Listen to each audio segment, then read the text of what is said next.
Well, our boys are still on their way to the annual Big Moose Convention in Peaceful Valley, Missouri. I didn't know there were any Mish in Missouri, Bullwinkle. Oh, certainly, Rock. Look, here's a picture of one. Boy, Missouri Mish sure look different. Well, they are a little smaller. And they got shorter hair. And shorter noses, too. And their antlers aren't as big. And they give milk. Milk?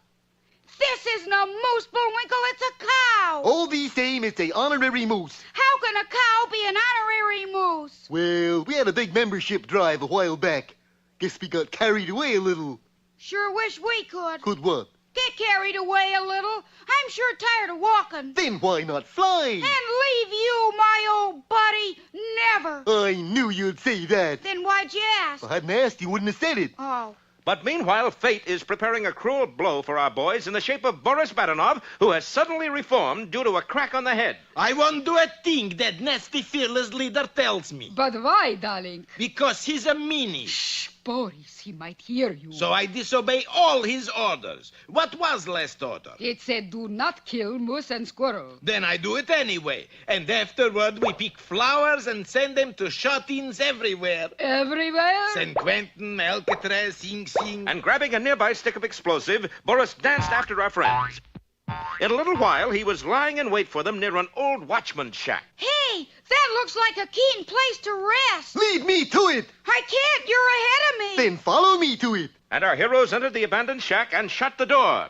Instantly, Boris grabbed a roll of wire and dashed round and round the tiny dwelling, wrapping it with loop after loop. Here we go, loopy-loo. Here we go, loopy-lie. In a few moments, the shanty was completely hog-tied, and inside, Bullwinkle was about to make a startling discovery. I'll get some wood and we'll start it. Start it. Hey, door must be swole up. Swole up my foot. Mine, too. It's all that walking. No, sir. That door's wired shut, and so are the windows. Now, who'd want to do a dizzy thing like that? That's easy. Dizzy Boris Badenov, who, thinking he was doing good deeds, lit the fuse on his stick of TNT. Law and order, blow them up and then I cross the border. But at that moment, high above, the whizzing spy-in-the-sky satellite was sending the whole scene back to Pottsylvania and its furious, fearless leader. Blutsinnige Leber, geharnischte Möckelmörder Geisteskranker. Any orders, fearless leader? Yes, activate the satellite. You really mean? Don't argue, Dmitri. Do it. And with trembling finger, Dmitri pushed the activate button. Instantly, a door opened in the satellite and a hand emerged holding a large brick. It paused while complicated machinery figured distance, angle, speed, and windage, then launched the missile earthward. Just as Boris was about to lob the TNT through the window of the shanty, it was pretty close at that. But the explosion blew the wired-up shack right from over our heroes' heads, setting them free. Hooray! It also blew Boris Badenov into the next county, where he was found a few days later by his partner in crime, Natasha. Okay, Boris, you want to start Cub Scout troop? We start Cub Scout troop. Cub Scouts, are you out of your mind? Boris, you mean? Oh, Natasha, shut up, you mouth. Oh, darling, you're back to abnormal. Yes, he certainly is. And what new peril does this hold for our friends? Be with us next time for Boris on a Broomstick or the Flying Sorcerer.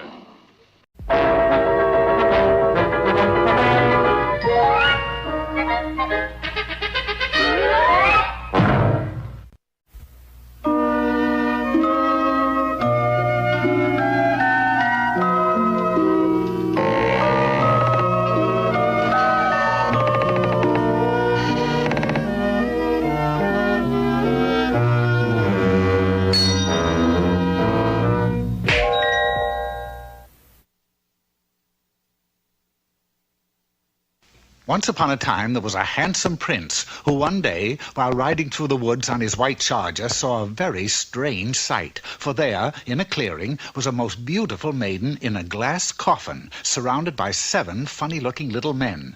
Dwarfs, I believe they're called. The prince quickly rode to the spot and kissed the beautiful maiden.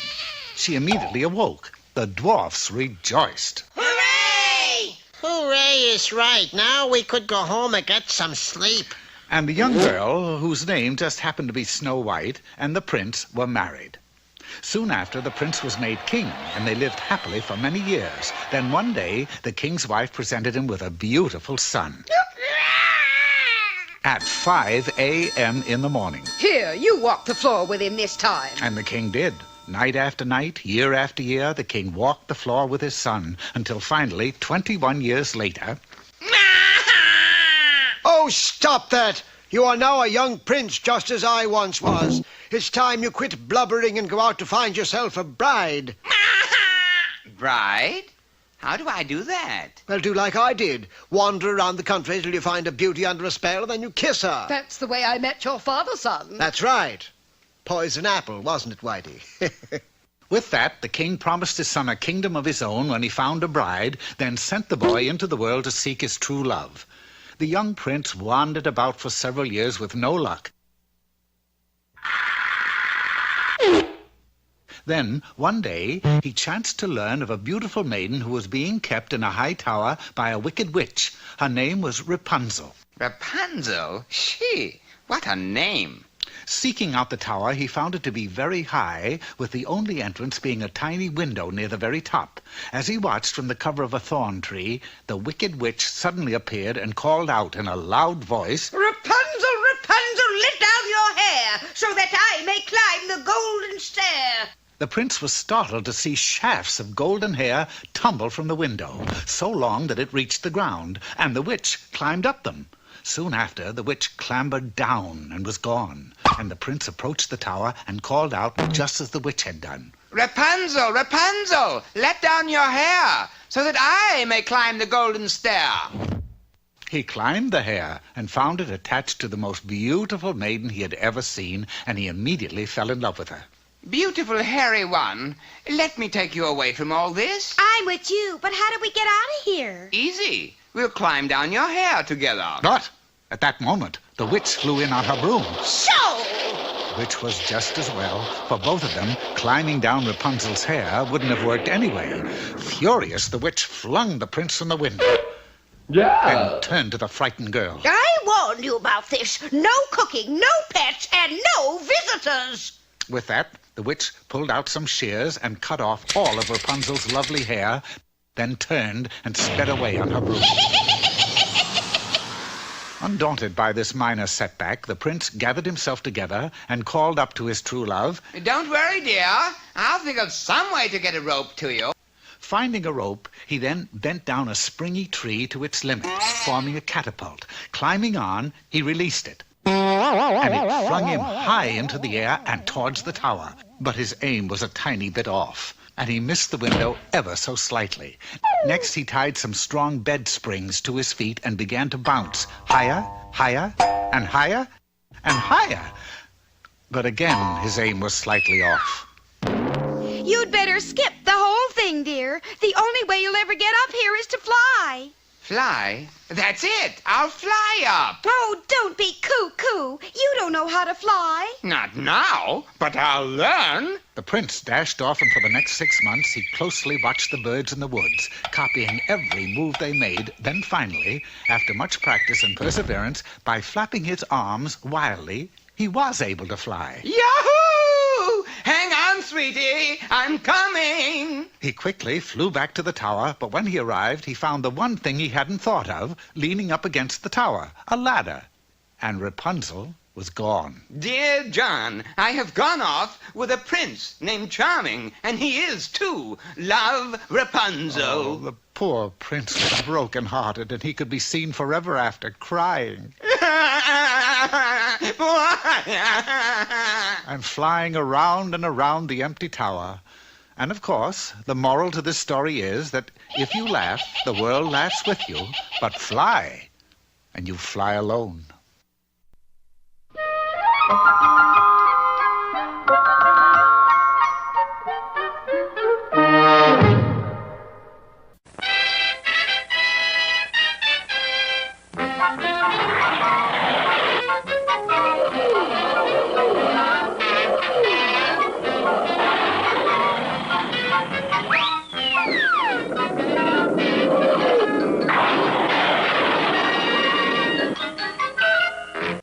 For a story about about a convention, ours has been pretty unconventional so far.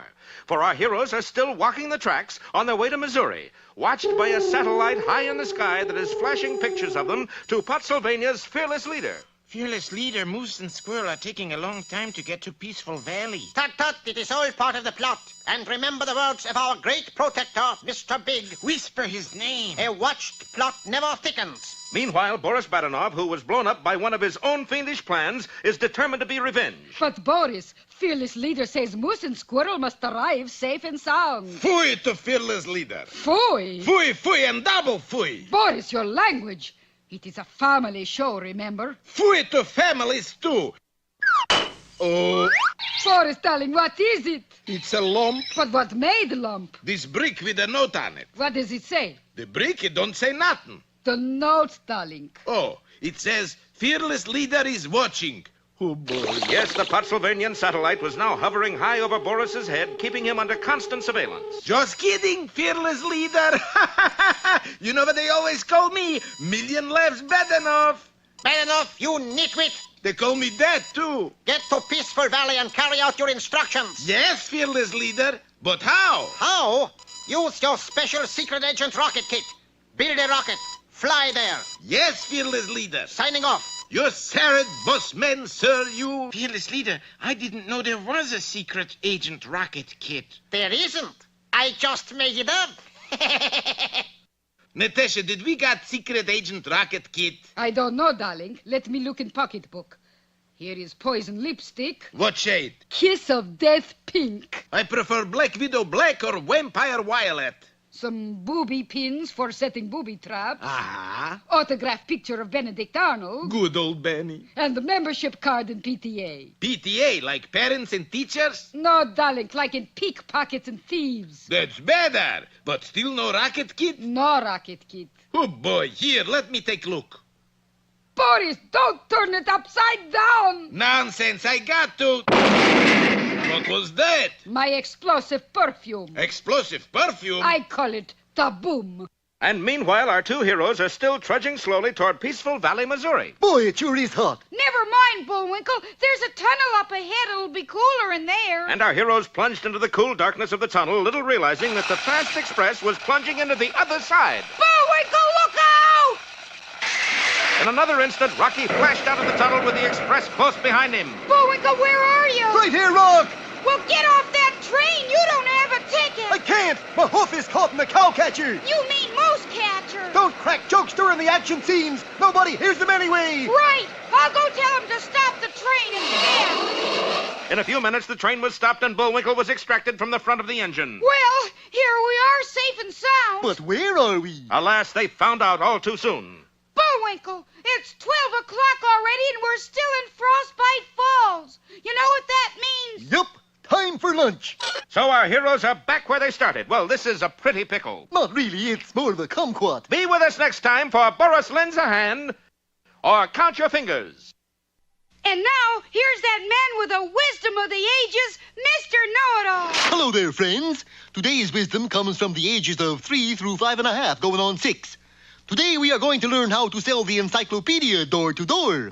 First one simply goes for the direct approach. You just knock on the door. Hello, kindly sir. I would like you to use this handsome volume of the encyclopedia absolutely free of charge. Go ahead. I insist you use it with no obligation whatsoever. Next, of course, you impress the potential buyer with the sheer size of the entire set. Hello again, knowledge-hungry, kind man. Would you believe it, sir? There are over 350 pounds of these beautifully bound books standing here. And then, naturally, there is the play on his ignorance method. Hello again, dear customer. I now open volume 1 and I see here aardvark.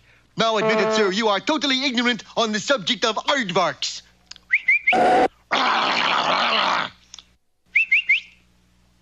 Baseball, cream kumquats, mousetrap, muskmelons, pies, plumbing, steam boilers, xylophones, zippers. Gosh, Bullwinkle, you didn't sell the set. What are you going to do now? I don't know yet, Rock, but there's one whole volume here that tells you how to give them away.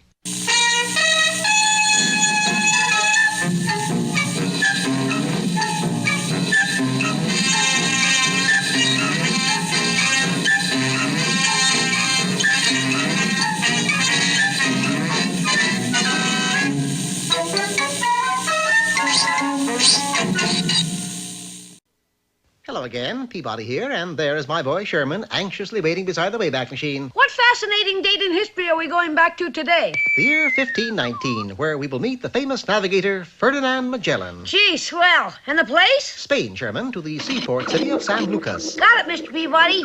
Sherman and I entered the Wayback and were immediately whisked back through time, where we soon found ourselves in the presence of Magellan himself as he conferred with King Charles V of Spain. Let me get this straight. You want me to put up the money so you can be the first one to sail around the world? See, pitchy idea, no? No! But, Your Highness, think what an expedition like this going to mean to Spain. See, but think of the money it would cost. Sheesh! It would take my allowance for a whole week. Besides, I don't think it can be done. But it can. See, I got all the charts and everything. I even have all the maps from the Auto Club. I still don't think you can do it. I can. Can. I can. Can. He can. Who are you? I'm his boy Sherman, and he is Mr. Peabody. Mr. Peabody knows everything, don't you, Mr. Peabody? That is correct, Sherman. Ask him. He'll tell you the Magellan can sail around the world. Can he? He not only can, he will, I assure you. There, you see? Now, come on, sire. Be a good sport. All right. I will put up the pesos. But if you fail... Oh, don't worry. I'm gonna make it, or I tell you something. I'm gonna eat my sombrero. See, with sombrero like that, it will be very fitting punishment. Now go. Prepare for the journey at once. Magellan, of course, was delighted. 5 stout ships were fully supplied and completely outfitted, and he was ready to sail. At last, I am on my way. Adios, Senor Peabody. Goodbye, Ferdinand. Smooth sailing. But as Magellan turned to leave... Not so fast.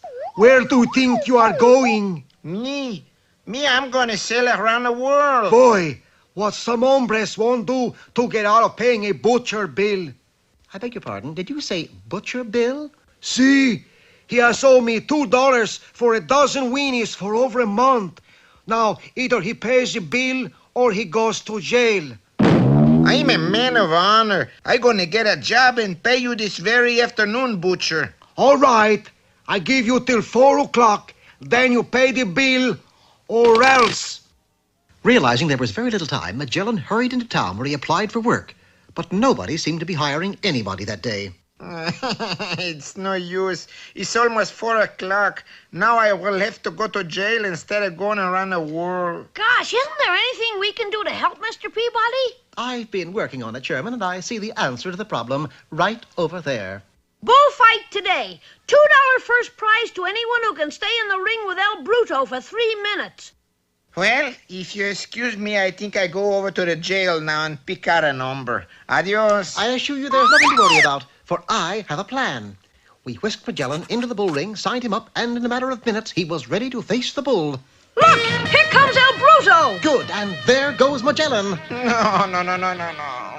The bull charged at Magellan with thundering fury, but Magellan, as I knew he would, nimbly jumped aside, and the bull missed him by a wide margin. Again and again the bull charged, and Magellan kept jumping and hopping so that never once did the bull touch him. Look at him wiggle and move. I had no idea Magellan could jump around like that. It's really quite easy when someone has poured ants into your trousers, as I did to him just before pushing him into the arena. Ants in his pants? Golly, no wonder. Thus Magellan easily eluded the bull for the required 3 minutes, won the $2, paid his weenie bill with the butcher, and at last was able to set sail. Well, there he goes. And that's how he became famous as the first explorer to sail around the world. Not only that, he also became famous as a great card player. You see, in order to pass the time on the long journey, he played poker with members of the crew, and one day made history by getting 265 straight flushes in a row. Gosh, I never heard of that, Mr. Peabody. Well, of course you have, Sherman. Everybody's heard of the Straits of Magellan.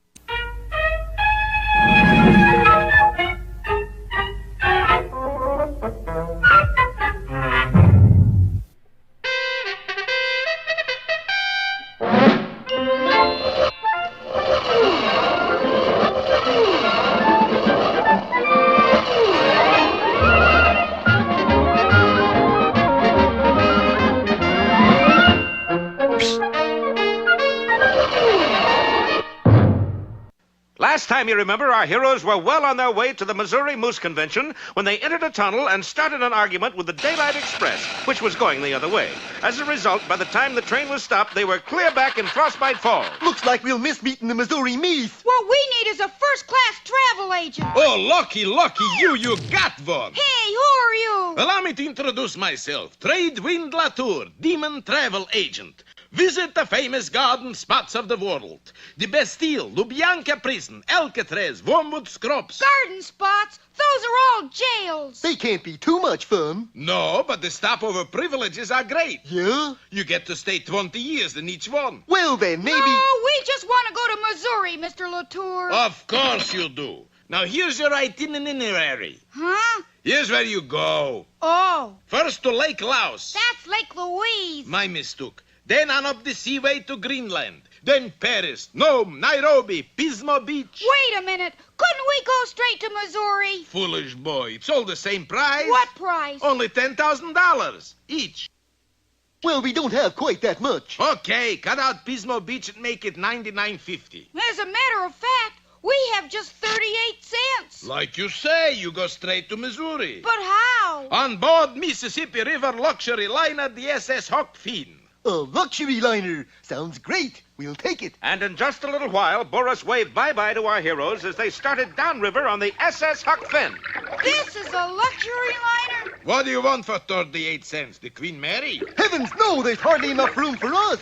Well, Boris, they're on their way to Peaceful Valley. Yes, Natasha. Now we got to beat them there. Yeah, but how do we do it? Observe, behind this conveniently placed bush. Boris, it's a rocket. You said it, kiddo, and I built it myself, personally by hand. How does it work? First, we get in seats. Right. Then we figure angle of fire. Right. Let's see. 2 times 2 is 4. 6 times 13 is 78. 7 times 8 is 54. Put down 7, carry 2. Aha! 32 degrees. But, Boris... Then we light fuse. But, Boris... And we're off. But, Boris, 7 times 8 isn't 54. No. Is 56. Natasha, you know what that means? No. Now you know what that means. But the wily Boris was not to be defeated so easily, and soon was reclining in cushioned ease. Faster, Natasha! Hop, 2, 3, 4. Hop, 2, 3, 4. Are you sure this is good for the figure, Boris? Natasha, by the time we get to Missouri, you will have figure just like M&M's. Marilyn Monroe? No, Minnie Mouse. Well, Old Man River don't say nothing, don't do nothing. He just keeps rolling along. And so in just a few days, our boys found their tiny raft floating right up to the shore of Peaceful Valley, Missouri. Gee, Bullwinkle, it looks as if we were expected.